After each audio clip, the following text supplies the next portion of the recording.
I'm Congressman Alan Grayson, and I represent Central Florida, an area hard hit by the foreclosure fraud crisis. Foreclosure fraud can affect anyone, whether you have a mortgage, are paying on time, have income, or not. The average foreclosure hearing in a Florida court is only 90 seconds. Mistakes are common, and fraud is rampant. Everyone is familiar with dealing with a big bureaucratic institution. What is happening is that these big bureaucratic loan servicers are charging fees inappropriately, refusing to talk to homeowners by putting their calls through to call centers in India, and then foreclosing with forged documents once the homeowner has been drained of all assets and even the will to fight.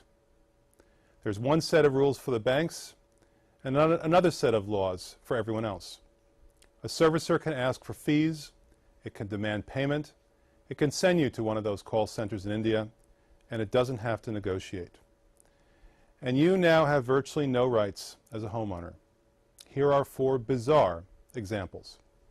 First, last summer, Fort Lauderdale resident Jason Grayson experienced what has tragically become an increasingly familiar process all across America. His house was sold at a foreclosure sale after a bank notified the Florida courts that Grayson had defaulted on his mortgage. The foreclosure came as a surprise to Grayson, according to reports from the Sun-Sentinel. Not only did Grayson not have a mortgage with the bank that sued to foreclose against his house, he never had a mortgage at all. Grayson had paid cash for his home.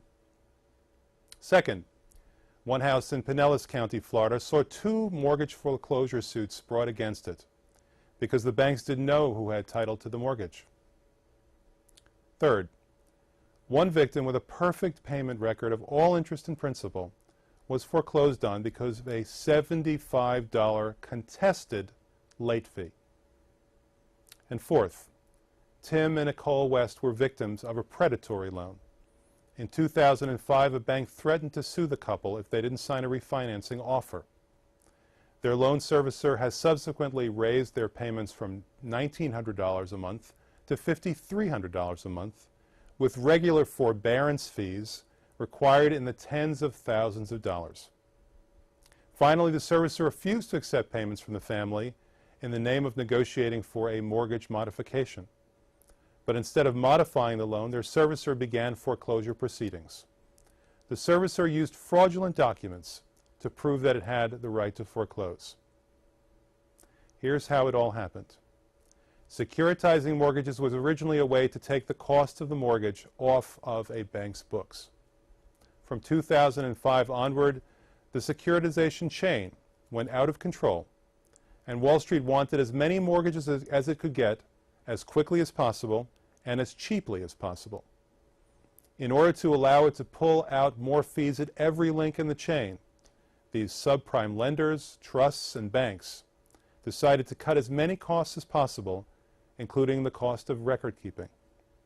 They didn't keep good records, and they violated the laws mandating that they had to file records with the county clerk on who owned what mortgage title.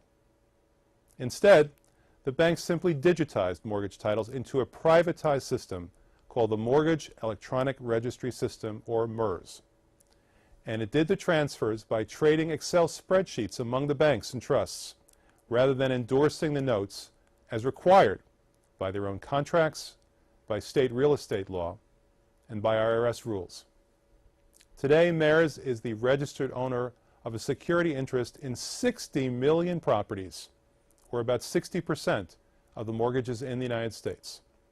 In fact, 97% of the loans originated between 2005 and 2008 are in the MERS system. It appears that on a widespread and probably pervasive basis, they did not take the steps necessary to own the note, a borrower IOU, which means that in 45 out of the 50 states, they lack the legal right to foreclose. Thus, every trust now has questionable legal standing in foreclosures in the overwhelming majority of states.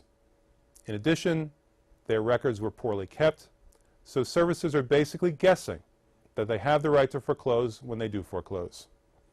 Obviously, the banks do not want to grapple with the consequences of trillions of dollars of securitized mortgages having no legal standing to foreclose.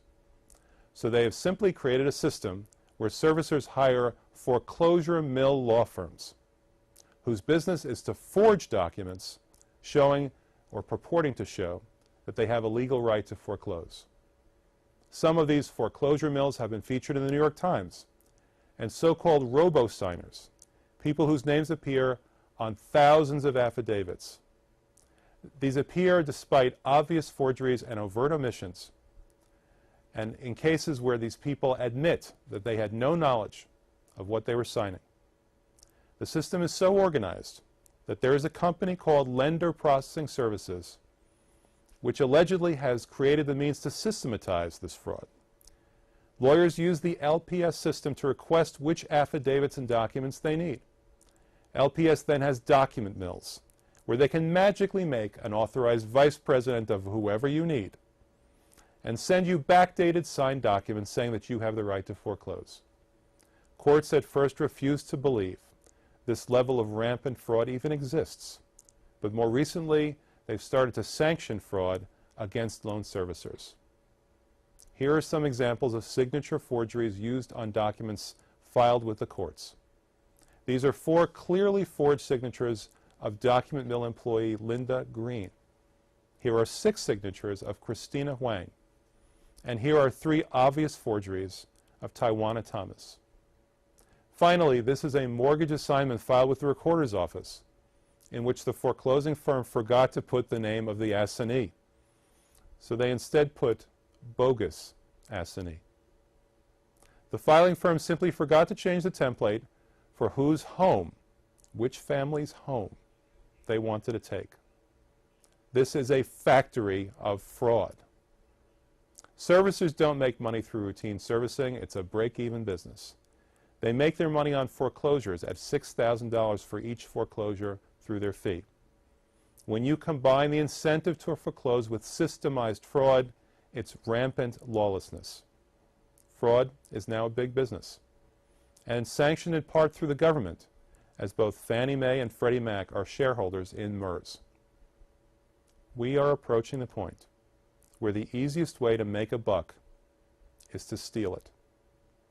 The only way to end this plague of foreclosure fraud is to make sure that crime does not pay. I'm Congressman Alan Grayson. Thank you.